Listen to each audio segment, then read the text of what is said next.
आगे तुला अपनी पूरी टीम के साथ सैंडी के ऑफिस जाता है और वहाँ जाकर सैंडी को कहता है कि तुमने हमारा डिजाइन चोरी किया है और हमारे पास इस बात का सबूत है, इसलिए चुपचाप हमारा डिजाइन हमें वापस कर दो वरना तुम्हारे लिए बिल्कुल भी ठीक नहीं होगा। तो यहाँ पर सैंडी इस बात को मानने से इनकार कर देती है। उल्टा तुला को कहती है कि तुम मुझ पर इतना घटिया इल्जाम कैसे लगा सकते हो? तुम्हें लगता है कि मैंने तुम्हारी डिजाइन को कॉपी किया है? तुम्हारा दिमाग तो खराब नहीं हो गया? मैंने तुम्हारी डिजाइन को कॉपी नहीं किया है, बल्कि मेरे डिजाइनर ने ये डिजाइन बनाई है और हम इस डिजाइन पर बहुत दिनों से मेहनत कर रहे हैं, तो तुम इसे अपना डिजाइन कैसे कह सकते हो? तुम्हें पता है तुम्हारी इस हरकत की वजह से मैं तुम पर और तुम्हारी कंपनी पर केस भी कर सकती हूँ। तो तुला कहता है वो तो मैं करूँगा तुम पर, लेकिन उससे पहले मैं तुम्हारे डिजाइन को देखना चाहता हूँ, क्योंकि हमारे डिजाइन में कुछ ऐसे नोट्स थे जिससे हम पता लगा सकते हैं कि वो डिजाइन हमारी थी। तो सैंडी कहती है अगर तुम यही चाहते हो तो ऐसा ही सही, तुम जाकर डिजाइन देख लो, तुम्हें पता चल जाएगा कि वो सारे डिजाइन मेरे थे। आगे वो लोग सारे डिजाइन को चेक करते हैं तो उन्हें ऐसा कुछ भी नहीं मिलता जिससे वो लोग ये साबित कर सके कि ये डिजाइन उन लोगों की है, क्योंकि नैन्सी ने यहाँ पर इतनी चालाकी से सारा काम किया होता है कि किसी को भी नैन्सी के कारनामे के बारे में कुछ भी पता नहीं चलता। पर तुला को यहाँ पर पूरा यकीन होता है कि नैन्सी ने जानबूझकर ये सारे सबूत मिटाए हैं, इसलिए वो कहता है तुमने जानबूझकर ये सारे सबूत मिटाए ना ताकि तुम हमारे डिजाइन को अपना डिजाइन बता सको, लेकिन याद रखना मैं तुम्हें इतनी आसानी से जाने नहीं दूंगा। तो नैन्सी कहती है सारे सबूत तुम्हारे सामने हैं, अभी तुम्हें यकीन नहीं हो रहा कि ये सारे डिजाइन हमारी कंपनी के हैं, फिर भी तुम हम पर इल्जाम लगा रहे हो। अगर तुम इसी तरह हमारी कंपनी पर इल्जाम लगाते रहे तो हमें तुम्हारे खिलाफ एक्शन लेना होगा। अगर तुम चाहते हो कि ये मामला आराम से दब जाए तो यहाँ से चुपचाप चले जाओ, वरना इस कारनामे के लिए मैं तुम पर और तुम्हारी कंपनी पर ऐसा केस ठोकूंगी जिससे तुम्हारी कंपनी पूरी तरह से बर्बाद हो जाएगी और तुम्हारे पास एक भूटी कौड़ी भी नहीं बचेगी। इसलिए तुम्हारी बेहतरी इसी में है कि तुम यहाँ से चुपचाप चले जाओ। तो बेचारा तुला चुपचाप वहाँ से चला जाता है क्योंकि उसके पास कोई भी सबूत नहीं होता नैन्सी के खिलाफ, और नैन्सी ये सारा कारनामा करके काफी खुश हो रही होती है। आगे तुला का लॉयर तुला को बताता है कि अगर हम नैन्सी के खिलाफ केस कर भी दे तो भी हम नहीं जीत पाएंगे, क्योंकि हमारे पास उसके खिलाफ ऐसा कोई भी सबूत नहीं है जिससे हम ये प्रूफ कर सके कि वो डिजाइन हमारी है। इसलिए सैंडी पर केस करके कोई फायदा नहीं है, उल्टा इससे हमारा ही नुकसान होगा। तो यहाँ पर कौन कहता है लॉयर बिल्कुल ठीक कह रहा है, अगर हम कोर्ट कचहरी के चक्कर में पड़े तो हमारा काफी समय का नुकसान होगा और पैसों का भी। इससे अच्छा है कि हम इस मामले को यहीं पर छोड़कर आगे बढ़े और नए कलेक्शन की तैयारी करें, क्योंकि अभी भी हमारे पास बहुत टाइम है। आगे वसीम सैंडी के पास अपने काम के पैसे लेने के लिए जाता है तो यहाँ पर सैंडी उसके काम के उसे पैसे दे देती है और कहती है तुम इसी तरह मेरे साथ मिलकर मेरा हाथ बटाते रहो, जैसे ही तुला की कंपनी मेरे मुट्ठी में आ जाएगी उसके बाद मैं तुम्हें उस कंपनी का मैनेजर बना दूंगी और उसके बाद तुम आराम से अपनी लाइफ जीना। तो वसीम ये सारी बातें सुनकर काफी खुश हो जाता है क्योंकि वो तो यही चाहता था कि वो कंपनी का मैनेजर बन जाए। आगे एक फैशन शो होता है जहाँ पर बहुत सारी डिजाइनर कंपनियां अपना ब्रांड आउटफिट सबके सामने प्रेजेंट करती है और सबको अपने डिजाइन से लुभाती है। तो यहाँ पर पीटर उन सारी कंपनीज में बस 2 ही कंपनी को चूज करता है और उनके ही ब्रांड के आउटफिट को अपनी कंपनी में सिलेक्ट करता है, क्योंकि PNY कंपनी वो कंपनी होती है जहाँ पर सारे ब्रांड एक ही छत के नीचे एक फैमिली की तरह रहते हैं। इसलिए नैन्सी भी चाहती है कि उसकी भी कंपनी PNY कंपनी में मर्ज हो जाए ताकि उसकी कंपनी का भी नेटवर्क आगे बढ़ सके। तो यहाँ पर पीटर भी तुला को नीचा दिखाने के लिए नैन्सी का ही सपोर्ट करता है और उसे कहता है कि आपका नया कलेक्शन बहुत ही अच्छा है और मुझे लगता है कि हमारी कंपनी आपको ही चुनेगी, क्योंकि बाकी कंपनियां तो बस बातें बनाना जानती है ना कि डिजाइन। तो तुला भी यहाँ पर अपने लिए स्टैंड लेता है और सबके सामने अपनी बात रखता है, पर पीटर यहाँ पर तुला की एक भी चलने नहीं देता बल्कि उसकी काफी इंसल्ट करता है। तो तुला को ये सब अच्छा नहीं लगता, इसलिए वो वहाँ से चला जाता है। तो कहानी को पीटर का ऐसा बिहेवियर बिल्कुल भी अच्छा नहीं लगता और वो गुस्से से वहाँ से चली जाती है। आगे कहानी तुला को संभालने की कोशिश करती है और उसे सपोर्ट करने की कोशिश करती है कि सब कुछ ठीक हो जाएगा, पर तुला काफी टेंशन में रहता है कि अगर चीजें वैसी नहीं हुई जैसा उसने सोचा है तब तो सब कुछ बर्बाद हो जाएगा। आगे कहानी को पीटर पे इतना गुस्सा आता है कि वो पार्टी में दोबारा वापस जाती है और वहाँ जाकर पीटर को मैंने तो तुम्हें एक अच्छा इंसान समझा था, लेकिन तुम तो उसके लायक भी नहीं हो, तुम्हें तो लोगों की रिस्पेक्ट करनी भी नहीं आती बल्कि तुम तो उन्हें नीचा दिखाने में काफी खुश होते हो। तो पीटर कहता है तुम तुला की वजह से मुझसे ऐसी बातें कर रही हो ना? तो कहानी कहती है हाँ, क्योंकि तुमने तुला के साथ बहुत ही बदतमीजी से बात की जो तुम्हें बिल्कुल भी नहीं करनी चाहिए। तुम अपने कंपनी के फ्यूचर पार्टनर के साथ इस तरह बदतमीजी से बात नहीं करनी होनी चाहिए थी। तो पीटर कहता है वाह तुम उसे इतना क्यों डिफाइन कर रही हो। तो कहानी कहती है क्योंकि मैं गलत बिल्कुल भी बर्दाश्त नहीं कर सकती और आज तुमने बहुत ही गलत किया है। तो पीटर कहता है ठीक है अब मुझे माफ कर दो, आज के बाद मैं ऐसी हरकत नहीं करूंगा। वैसे क्या तुम मेरे साथ ड्रिंक पर चलोगी ताकि मैं तुमसे माफी मांग सकूं। तो यहाँ पर कहानी उसे मना करने ही वाली होती है, लेकिन उससे पहले ही पीटर उसे इस तरह उकसाता है कि बेचारी कहानी मना कर ही नहीं पाती और उसे पीटर के साथ ड्रिंक करने के लिए बाहर जाना पड़ता है।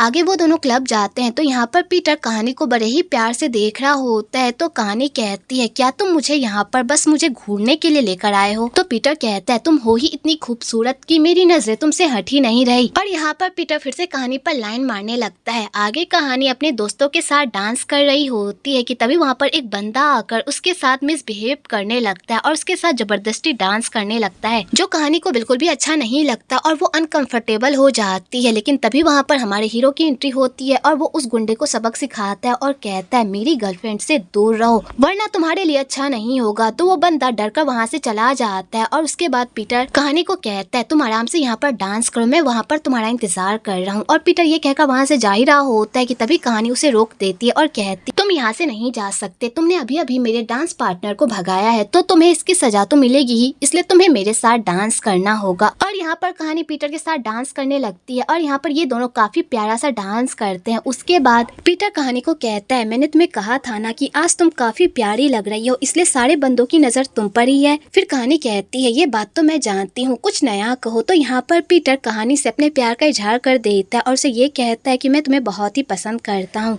तो कहानी कहती है एक दूसरे को पसंद करने से पहले एक दूसरे के बारे में जानना जरूरी होता है, क्या तुम मुझे अपने बारे में नहीं बताओगे। तो पीटर कहता है तुम मेरे बारे में क्या जानना चाहती हो, पूछो मैं तुम्हें सब कुछ बताऊंगा। तो यहाँ पर कहानी पीटर से पूछती है कि तुम PNY कंपनी में कैसे आ गए इतनी अच्छी पोस्ट पर, कहीं तुमने यहाँ तक पहुँचने के लिए कोई घोटाला तो नहीं किया। तो यहाँ पर पीटर कहता है मैंने कोई घोटाला नहीं किया है, बल्कि मैं अपनी काबिलियत से यहाँ पर पहुँचा हूँ, क्योंकि मैं तुला की तरह अमीर खानदान से नहीं हूँ ना, इसलिए मुझे यहाँ तक पहुँचने के लिए बहुत ही कड़ी मेहनत करनी पड़ी। वैसे अब तुम अपने बारे में बताओ। तो कहानी कहती है तुम मेरे बारे में क्या जानना चाहते हो। तो पीटर कहता है मैं तुम्हारे बारे में बहुत कुछ जानना चाहता हूँ, क्या हम कहीं और चले। तो कहानी कहती है काफी लेट हो गया, अब मुझे घर जाना होगा। और कहानी ये बहाना बनाकर घर चली जाती है और बेचारा पीटर देखता ही रह जाता है। आगे तुला फिर से कवि को डिनर पे इनवाइट करता है तो कवि इस बार भी मना करने ही वाली होती है, लेकिन जब वो तुला की आवाज सुनती है तो उसे लगता है कि तुला काफी परेशान है और अभी उसे उसकी जरूरत है, तो वो उससे मिलने के लिए हाँ कर देती है। जब ये बात आंटी को पता चलती है तो आंटी कहती है तुम तुला से मिलने के लिए नहीं जा सकती, अगर कहानी को इस बारे में पता चल गया तो वो काफी गुस्सा करेगी। तो कवि कहती है आंटी मुझे उससे मिलने के लिए जाना ही होगा, वो काफी परेशान है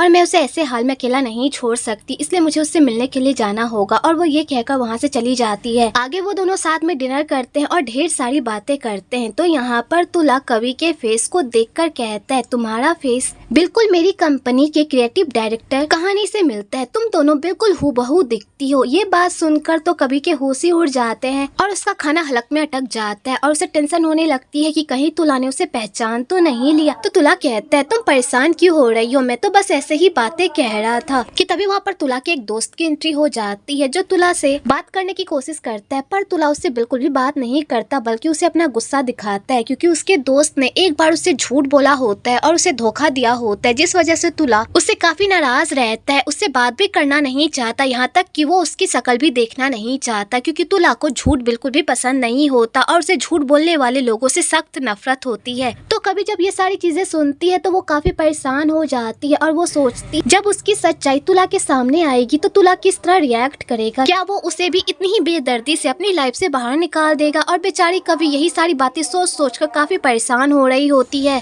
आगे वो दोनों लंच करके बाहर आते हैं तो यहाँ पर तुला कवि को बहुत ही प्यारा सा गिफ्ट देता है, जिसे देखकर कवि काफी खुश हो जाती है, क्योंकि वो गिफ्ट उन दोनों के साथ को रिप्रेजेंट करता है, जिसे देखकर कवि काफी खुश हो जाती है। और तुला कवि को इतना खुश देखकर बहुत ही खुश होता है, क्योंकि कवि को वो गिफ्ट सच में काफी पसंद आता है और वो उसके दिल के भी बहुत करीब होता है। दूसरी तरफ कहानी ऑफिस से घर आती है तो यहाँ पर वो अपनी आंटी से पूछती है कि कवि कहाँ पर है, वो घर में दिखाई नहीं दे रही। तो उसकी आंटी उसे बताती है कि कवि तुला से मिलने के लिए गई है। ये बात सुनकर कहानी को बिल्कुल भी अच्छा नहीं लगता। आगे कवि घर आती है तो यहाँ पर कहानी कवि को कहती तुमने मुझसे वादा किया था ना कि तुम तुला से कभी भी नहीं मिलोगी, तो फिर तुमने अपना वादा क्यों तोड़ा। तो कवि कहती है कहानी मुझे माफ कर दो। मैं तो कभी कहती है कहानी मुझे माफ कर दो, मैंने तुम्हारा वादा तोड़ा, लेकिन मैंने ऐसा कुछ भी नहीं किया जिससे हम पकड़े जाए या तुला को हमारी सच्चाई का पता चल सके। मैंने तुला को अपना झूठा नाम बताया है, इसलिए उसे कभी भी हमारे बारे में पता नहीं चल पाएगा, प्लीज मेरा यकीन करो। तो कहानी कहती है मैंने इस वजह से तुम्हें तुला से मिलने के लिए नहीं रोका था, बल्कि इसलिए रोका था क्योंकि मैं तुला को लेकर काफी पॉजिटिव हूँ, क्योंकि मैं उसे पसंद करने लगी हूँ, वो बिल्कुल मेरे टाइप का बंदा है। तो कभी जैसे ये बात सुनती वो पूरी तरह से शॉक्ड हो जाती है और अपनी बहन को बताती है कि वो भी तुला को पसंद करती है, वो भी स्कूल टाइम से। ये बात सुनकर तो कहानी के भी होश उड़ जाते हैं और वो कहती है तुमने ये बात मुझे पहले क्यों नहीं बताई, हम दोनों ने डिसाइड किया था ना कि हम कभी भी कोई भी सीक्रेट नहीं छुपाएंगे, तो फिर तुमने इतनी बड़ी बात मुझसे कैसे छुपाई।